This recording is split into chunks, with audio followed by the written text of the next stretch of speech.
Welcome back. Welcome back to Lira in Law, broadcasting live from London, England on a cold Thursday evening. So thank you for joining me on 7:30 to 8:30, our usual time together. Salamat po. Ang pangalan ko po, Lira Simon Kabatbat. I am your host, and I hope that you will be able to join me throughout and that you will say hello. Okay, so star question nga natin. As I've said, I'll show you again the star question nga in a moment. But to sum it up, ang topic po natin ngayon is the minimum income requirement for partners, no, or spouses nga. Is it £29,000 or £18,600? But it's quite a lot more than that. Makikita nyo, I'll flash the star question nga in a moment. Makikita nyo doon, ang daming ang mga topics. So ito po, no? Now, unang-una nga, sabi nga niya dito, magpapasok na silang application for ILR, so indefinite leave to remain, settlement status na next year, no?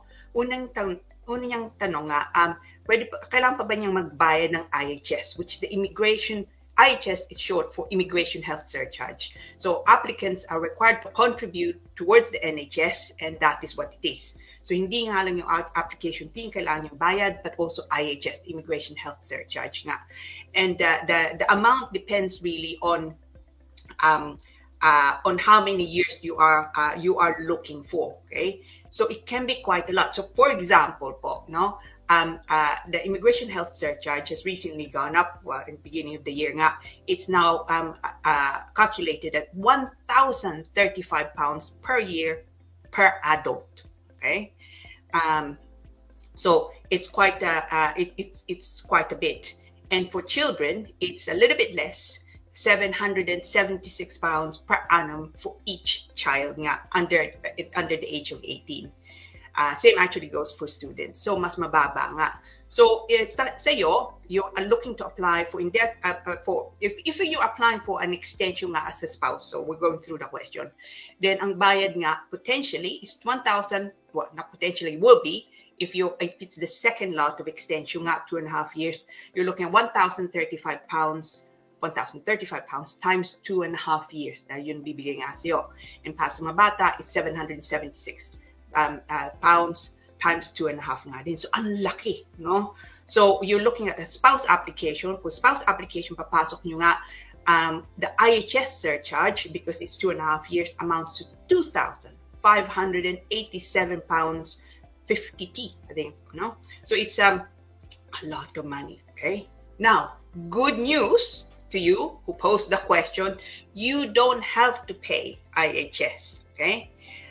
You normally need to pay IHS if you're applying for visa for more than 6 months nga, either from outside the United Kingdom, or for any length of time if you're applying in the United Kingdom. It doesn't also matter. I've had this question nga, if you have a private medical insurance, you still need to pay. Yes, you still do need to pay, okay?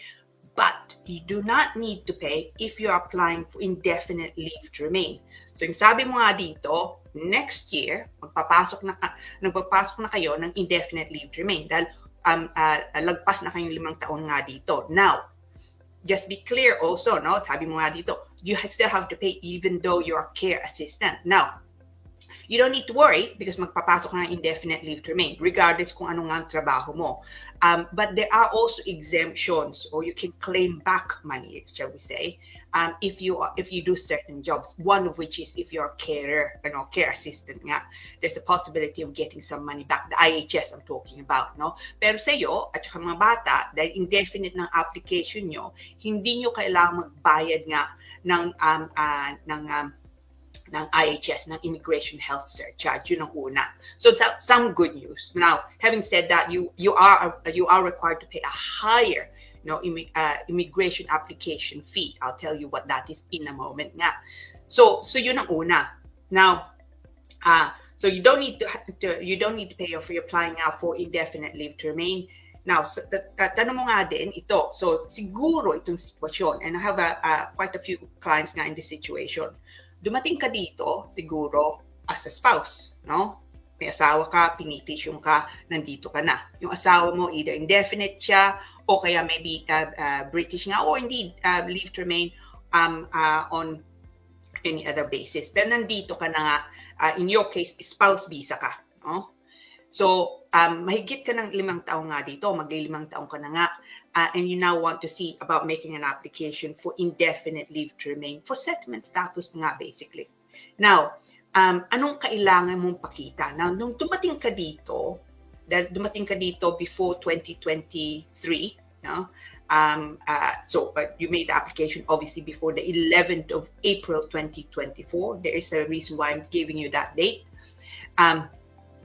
Ang gusto mong malaman, ano bang minimum income requirement, okay? And is it 29,000 pounds yung panibago, or is it 18,600? So, nung dumating ka dito, spouse visa ang pagpasok mo, pero ang trabaho mo, carer ka. Okay? Now, so it doesn't, ang visa mo hindi nga carer. Now, we don't need to worry about the IHS, as I said, that indefinite na nga ang application mo. Now, because you made an application as a partner or as a spouse, no, before the 11th of April 2024, so not too long ago, a few months nga lang, no, beginning of the year, and you are effectively extending that visa, that magpapasok na indefinite leave to remain. Either you entered the UK as a fiancé, for those of you who are coming in as fiancé, or proposed civil partner, or kaya civil partner, or kaya spouse, or unmarried partner route. If you entered the UK, or made the application rather, before the 11th of April 2024, ang minimum income requirement yung mas mababa, which is 18,600 pounds. Okay?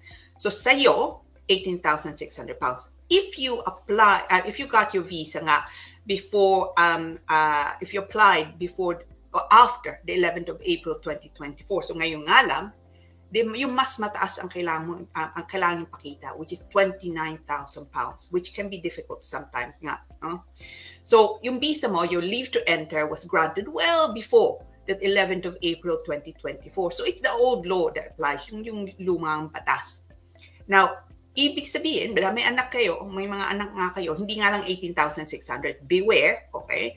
Kailangan mong dagdagan depending on how many children you have. So, 18,600 calculation mo, 18,600 gross annual income. So, ibig sabihin before tax.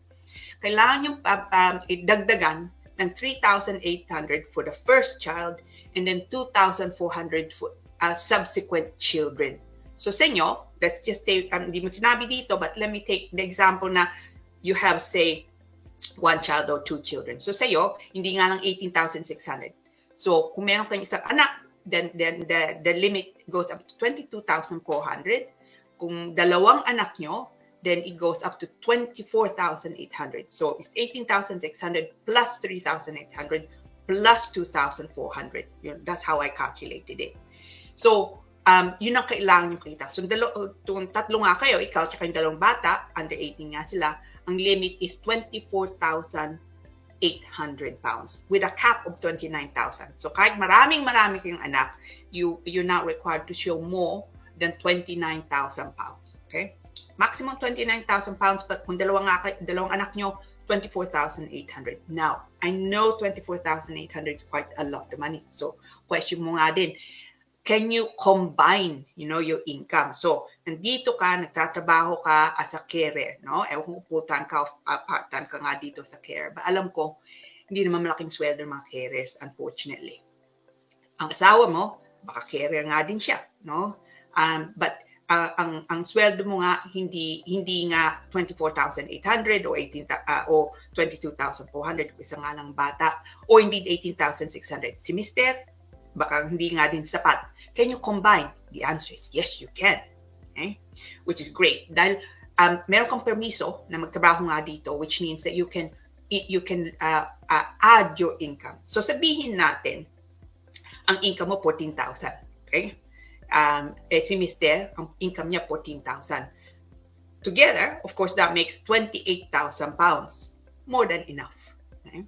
Now, don't forget, in addition to the income, kailangan nyo din pakita na meron kayong tinitirhan and that accommodation is suitable, no, for the family. That's the second limb. And mga tao, it's a bit, it can be forgotten, the issue of accommodation. Kailangan nyo din pakita na meron kayong titirhan.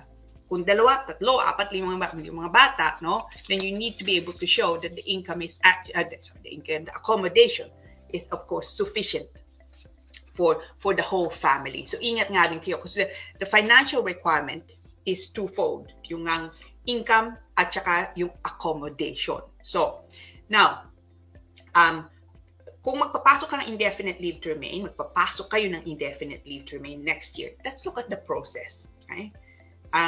So as I say, I always try to be practical. And of course, kung next year na magpapasok yung application, it could be that you need to, kailangan nyo mag-ipon. Especially kung tatlo nga kayo, laki, no? So, there's no IHS fee, which is good news. No immigration health surcharge fee, the indefinite na application nyo. But the home office fee, pagbayad nyo sa home office, mas malaki. So, kung extension lang ang papasok nyo, then you're looking 1,048 pounds. Okay?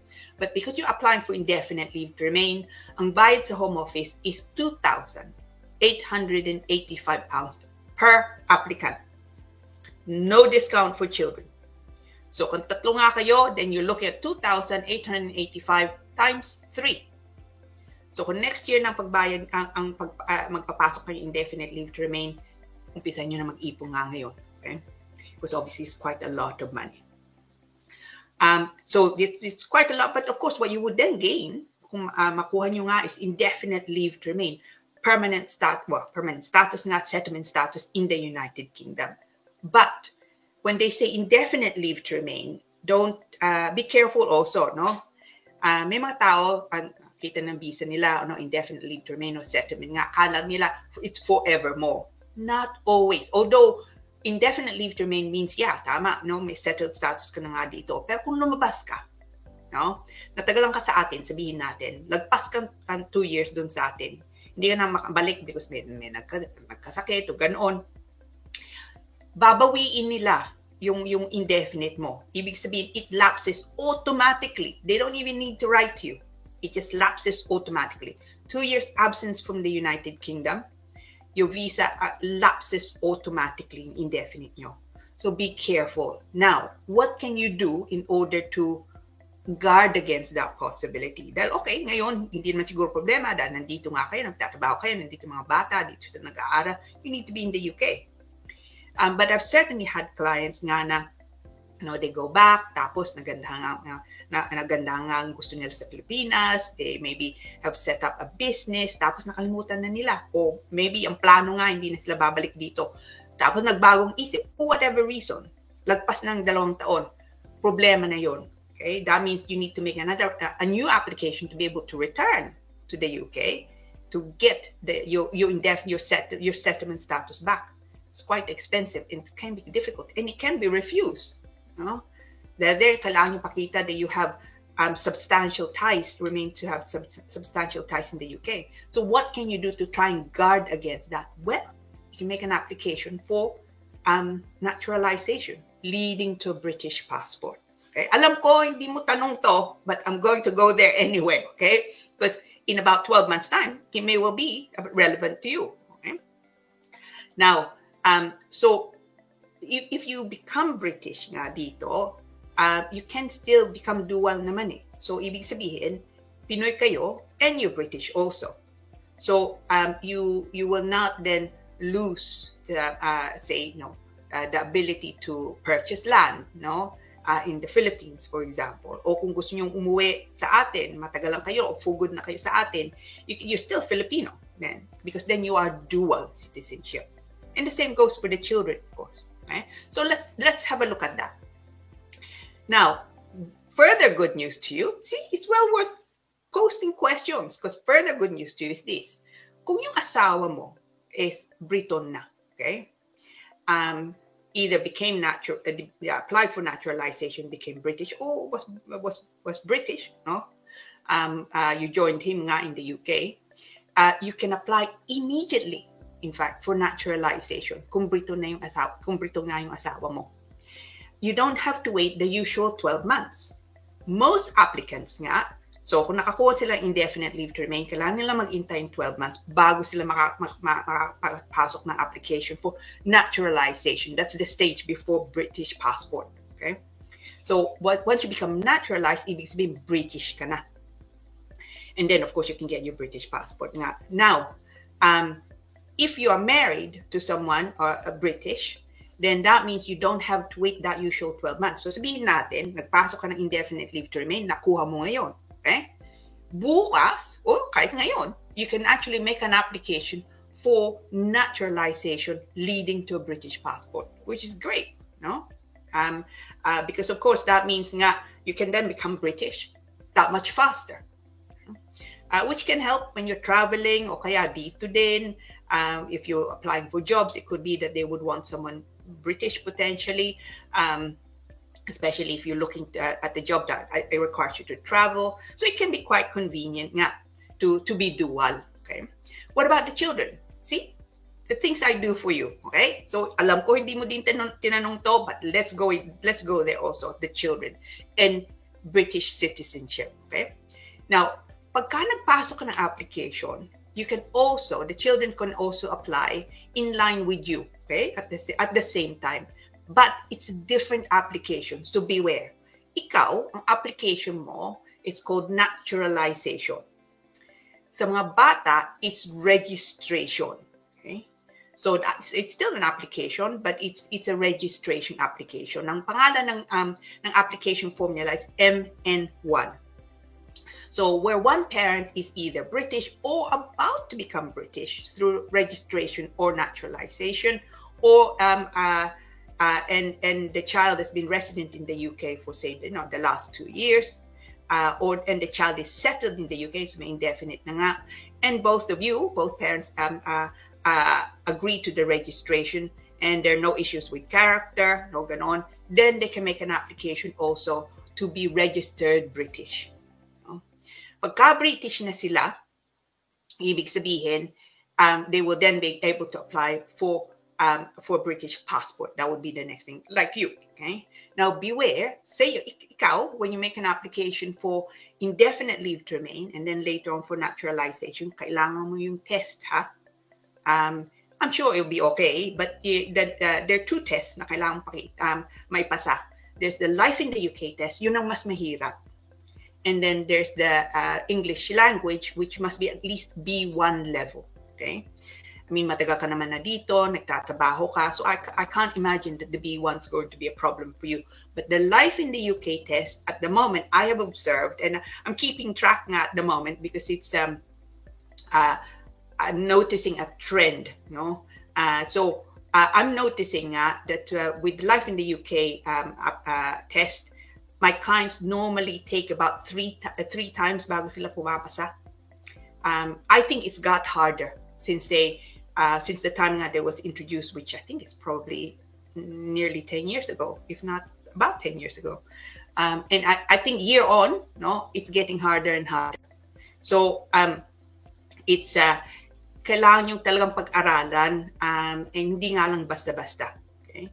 So do allocate enough time for you to review. Alam ko, mahirap sometimes nga mag-aral dahil, tatrabaho kayo. May mga bata, ay naalagaan mo nga.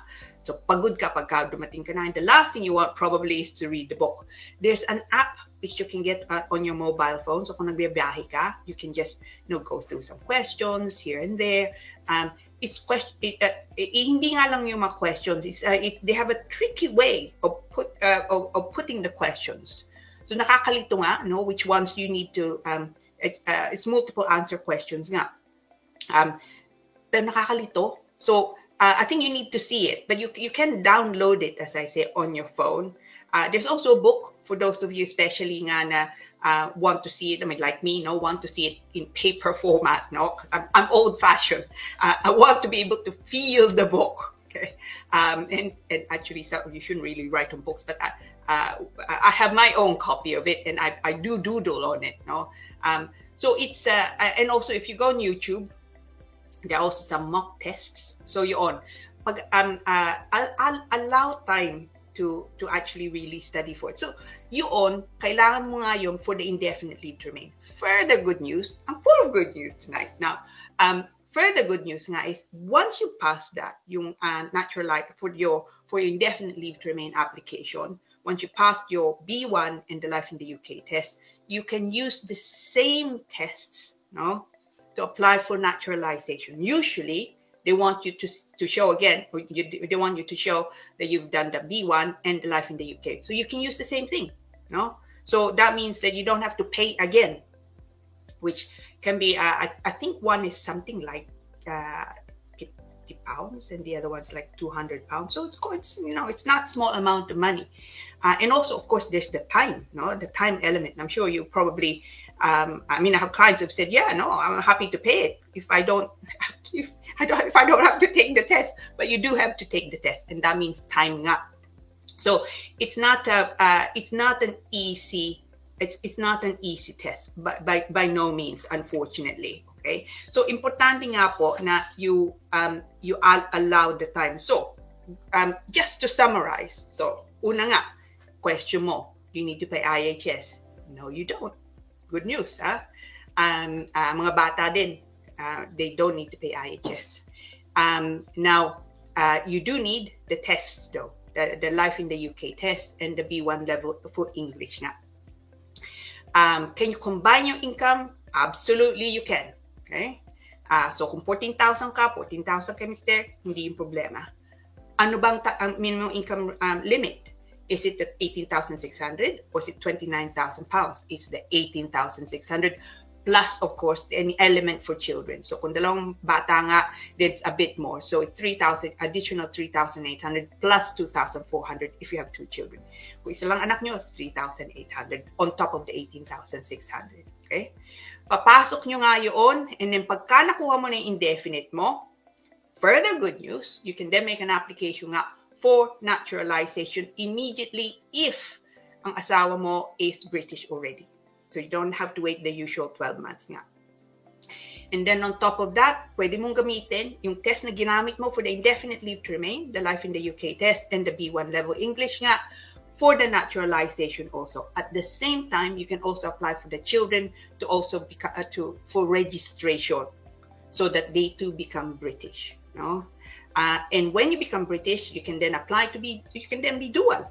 No, which means that of course you can go back to the Philippines, stay there for any length of time as you like, and have the benefits of Philippine citizenship as you enjoy now. So it's all pretty much good news. So there you go. That's what happens when you have star question. You see, I'm able to pass on good news, and I like good news. In immigration, in my world of immigration, you don't usually get a lot of good news, unfortunately. So good news is never, it's always welcome. So I like this question. I like this question a lot, not least because it allows me to impart good news, and also there's a lot to it. And it's real life questions. It's hindi nga lang na what are the requirements, but it also asks what you have to do, no? Timing nga, at saka hopefully the issue nga of costs is also useful nga to you, because alam ko nga kung tatlo kayo, then you're looking at 2,885 pounds times 3, which is quite a lot of money. So I hope that you enjoyed that topic. I mean, I certainly did. And to the viewer nga who posted, some serious bragging rights to you. At salamat po. It's much appreciated. I like those questions. I mean, I keep saying it because it's true. I do like these questions because it's real life questions nga. Now, I say again, hopefully you found that interesting. Now, before we launch into our other questions nga, and we have a few. So as I say, we're going to talk a bit about nga, registration ng mga bata. We're looking even at marriage, say in the Philippines. No, we're also looking at say accident nga occurring at the school. No? What would you need to do? We're also looking at visit visa applications. So lots and lots of other questions now. But before we do, we come to my favorite, absolute favorite part of our show, which is the batian. So magbatian muna tayo. So